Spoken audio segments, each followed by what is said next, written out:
Hello. Thank you, Janya. That was a great presentation, by the way. Also love the mention of Tropy. I've worked with them too. So yeah, beautiful. And thank you so much for having me. Amazing speakers to be amongst. So yes, thank you so much. I'm Victoria. I am head of marketing at Behaviol. I'll jump into a little bit about myself in just a second, but Behaviol is a tech studio, and what we are doing is building an AI-driven athlete platform, which is serving as a bridge between traditional sports and the world of gaming. And today I'm going to talk to you about how we're redefining sports entertainment, which is super exciting. How do I jump into the next? There we go. So a little bit about me. My journey to where I am right now is a little bit of a convoluted one, but it does eventually turn full circle. So I've worked with some amazing brands, bringing them into the Web3 space, from Tommy Hilfiger, Cider, Hogan, and DHL, and with Web3 native brands like Boson, Deadfellas, DressX. But my career actually started in climate advocacy. So I'm all about storytelling, and I'm all about how stories can really empower people to make change. And 5 years into my climate career, I realized that we were telling the same stories. I mean, we're still telling the same stories 50 years later. And that's how I stumbled across blockchain technology and realized that supply chains could actually be leveraged and made transparent through blockchain technology. And I just had this aha moment that this can absolutely revolutionize not just climate, but also all other industries. So yeah, storytelling is an incredibly powerful tool, and I will absolutely be talking more about that in this presentation. So Behaviol, a tech studio, we are building a sports omniverse, and it all starts with cricket, with Meta 11. So I don't know how many of you are familiar with cricket, but it is, in fact, the world's second largest sport and has a 2.5 billion fan base. It is absolutely giant, and these fans are diehard fans.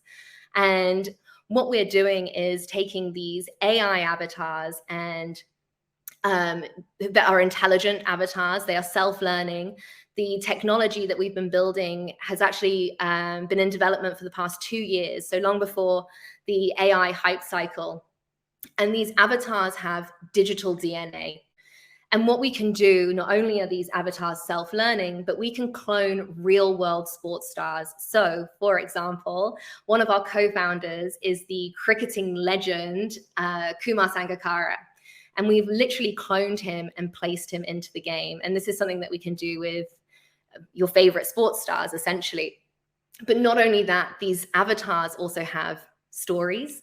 And what you can do as a player is take those characters, mutate them, clone them, and build your own avatars.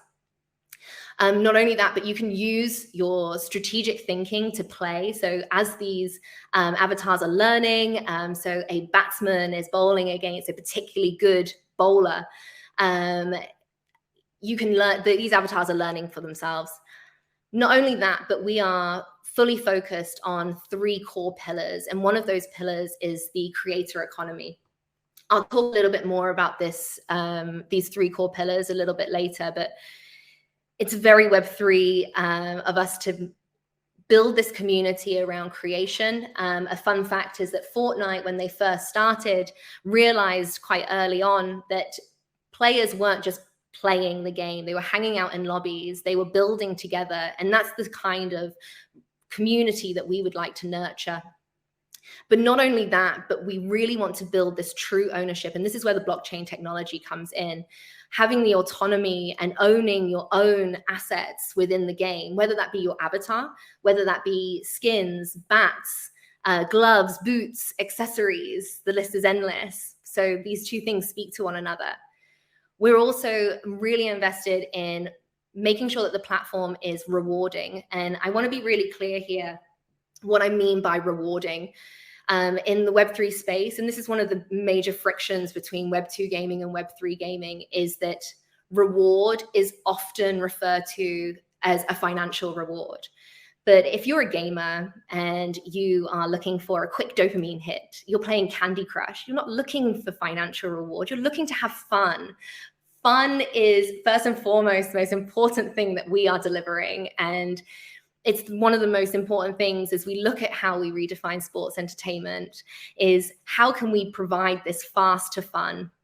And again, I'll speak a little bit more to that. And finally, it's these engaging stories. So another fun fact, I'm full of them, is that a report came out not so long ago, last year, in fact, that 80% of Indian gamers would be more likely to play a game that has Indian heritage and cultural touch points. And I've looked into this data and it's replicated in other territories. Being and building something that has inclusivity and representation built into the platform is imperative to us. So we've actually just launched our first female character, and she's amazing. I used to have pink hair, so I feel super connected to her. But what we're doing is building out the next generation of cricket. Now, I don't know if you're familiar with cricket. The progression of cricket has changed over time. So we've seen the purest version of cricket is actually 5-day test matches, which were broken up with sandwiches and beer. It's a very fun game. The gentleman's sport, I believe they call it. And that moved into 1-day matches. And more recently, we've just seen the 20th anniversary of 2020, which is fast paced and it's really engaging and entertaining. And there are some diehard fans. But one thing that these fans are missing is the ability to have autonomy over their players. And that's exactly what we're doing, is we are taking that progressive fast gaming. So in the world of TikTok, in the world of 30-second attention spans, we're taking that fast to fun, but we're also allowing players to make decisions. So one of our community members recently was really upset that his favorite player was benched for the whole season and asked, can we play with this player? Absolutely. You have the choice. You are now the coach and you can put yourself in the driver's seat.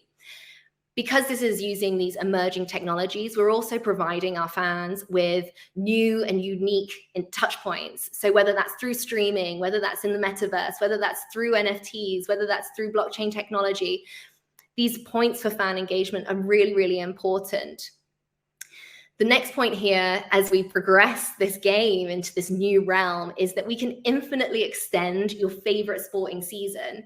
So the WTC final and the IPL final both suffered from rain.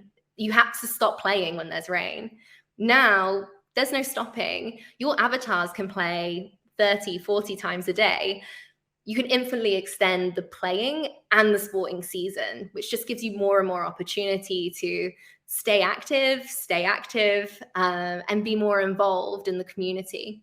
Not only that, but we're also democratizing sports for all. So this really speaks to that inclusivity point, and also creating new worlds and stories that speak to the masses. So I was watching a previous presentation and they were talking about mass adoption. The best way for us to achieve that mass adoption is to really meet people where they are, and also to speak to the things that they want to see, make sure that they're represented in the game and allow them to put themselves in the game as these avatars. This is quite a bolshy statement, so please bear with me and let me explain. Sports games are boring.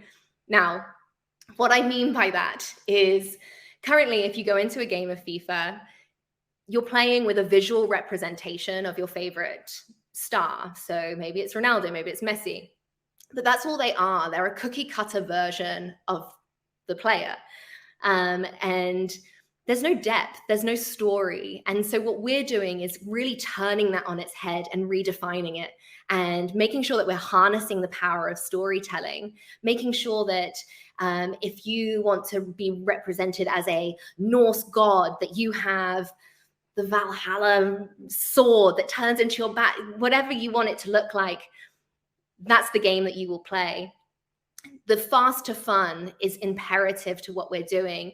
It's quick, and it doesn't matter at what level you come into the game. Through this AI functionality, non-gamers like myself I've got a fun anecdote that I built a game in Decentraland, and I never not once completed it. My colleague did it in 23 seconds. But this game is here for me too. And I think that's really, really important. And more excitingly than that is that what we're building with Behaviol is the ability to take this further and allow for interoperability within this sports omniverse. We have a saying which is, once an athlete, always an athlete. So a basketball player might be excellent on the golf course. I don't know if you've seen the viral video of Steph Curry with the shot. Wild. But if you take a sports star, a professional athlete, they have to dedicate themselves to one discipline. And the point here is that these AI avatars can play amongst multiple different disciplines. So there's more opportunity, there's more utility, and there's more fun. And then I come back to these 3 core pillars. So this really is the evolution of sports entertainment. It's so important for me personally, but also for my team, this incredible team. I'm so proud to be a part of it. This idea of belonging, for me, we're only as strong as our internal, which is why I mention it. But I also think that fostering this inclusivity within the storytelling that we have is so important to the success of the community and to the growth of the community and to the growth of these avatars that are playing. We also want it to be worth your while, so this driving prosperity. And again, I really want to hammer in that comment about this doesn't necessarily have to be financial. It's about making things worth your while, having fun, and being a part of something. So speaking back to that idea of belonging. And finally, this idea of being creative friendly. We want to empower people's creativity, and we're already seeing some wonderful ideas. Would highly recommend jumping into our Discord and seeing some of the jerseys that people have mocked up. And as we move into our roadmap, which I'll come to in just a second,